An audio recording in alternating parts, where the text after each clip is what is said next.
Olá, alunos do Colégio Terra, segundo ano.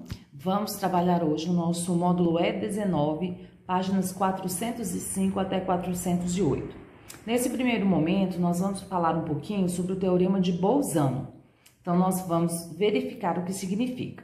Então, continuando essas equações algébricas dentro desse Teorema de Bolzano, nós vamos analisar sobre as raízes de uma função, de uma equação. Então, se nós temos uma equação algébrica p de x igual a zero, de coeficientes reais e determinada em um intervalo a e b.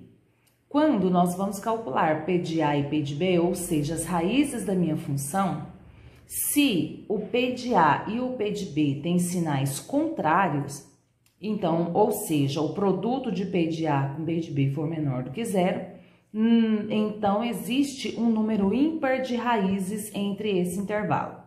Então, vamos lá lembrar o que são raízes de uma função.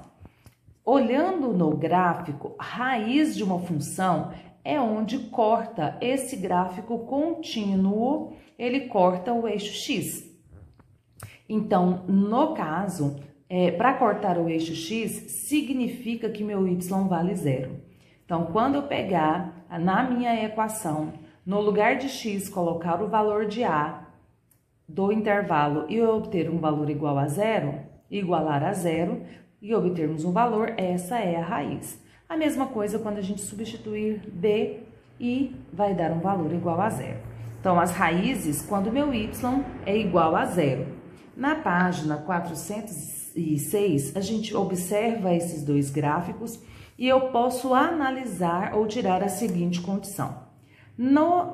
Conclusão. No primeiro gráfico, eu tenho aqui um ponto em que minha equação ela vai cortar o eixo x.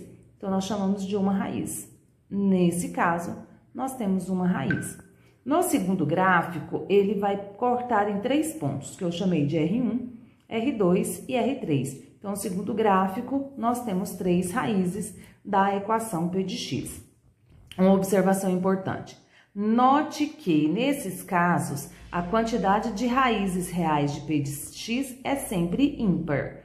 E, para ser ímpar, o p de a e o p de b, ele tem que ser, então, de sinais contrários. Tanto é que eles vão estar cada um em um lado do gráfico, né? Em relação ao eixo x.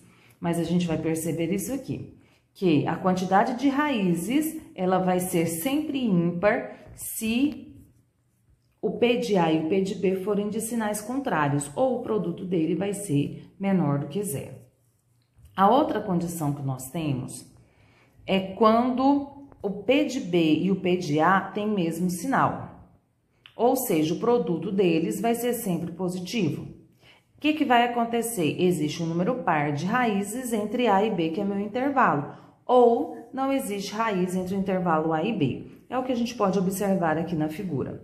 Então, nós temos aqui no gráfico 1, não tem raiz, ela não toca, o gráfico não toca no eixo x, não tem raiz. Aqui no gráfico 2, ela tem uma raiz dupla, R1 é igual a R2, raiz 1 é igual a raiz 2.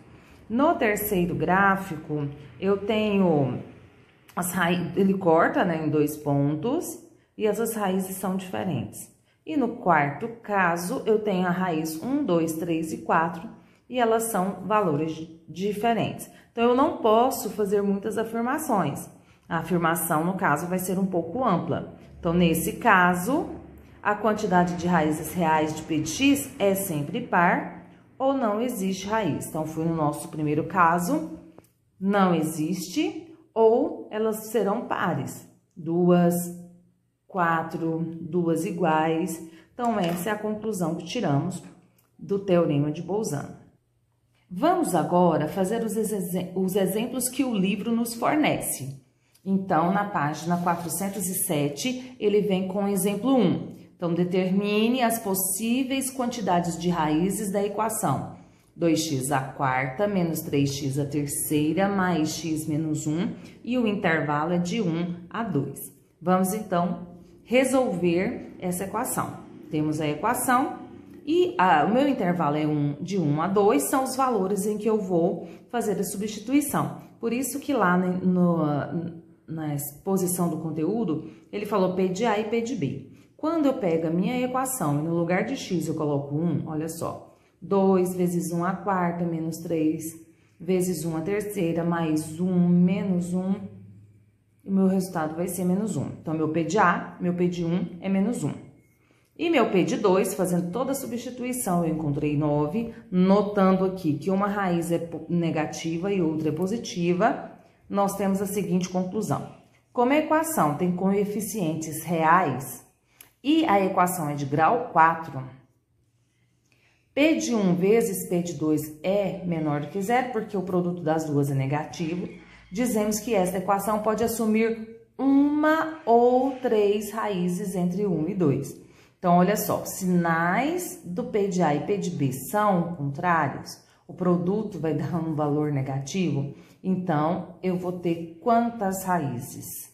No intervalo de 1 a 2.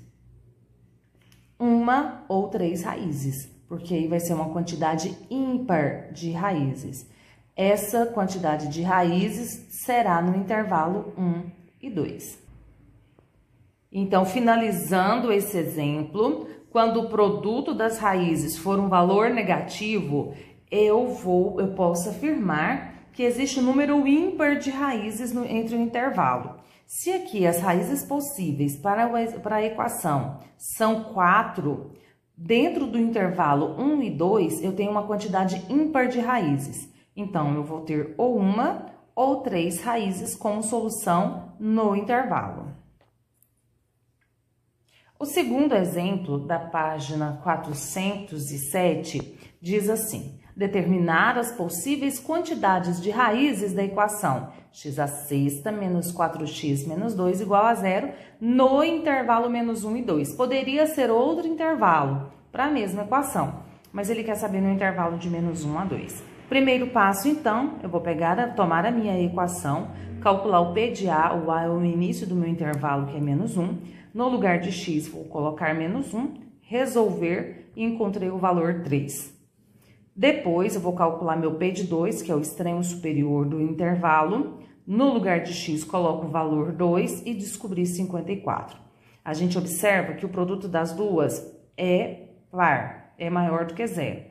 Todas as vezes que eles são positivos, ele vai ser maior do que zero, o produto de P de A e P de B. O que a gente pode concluir, então?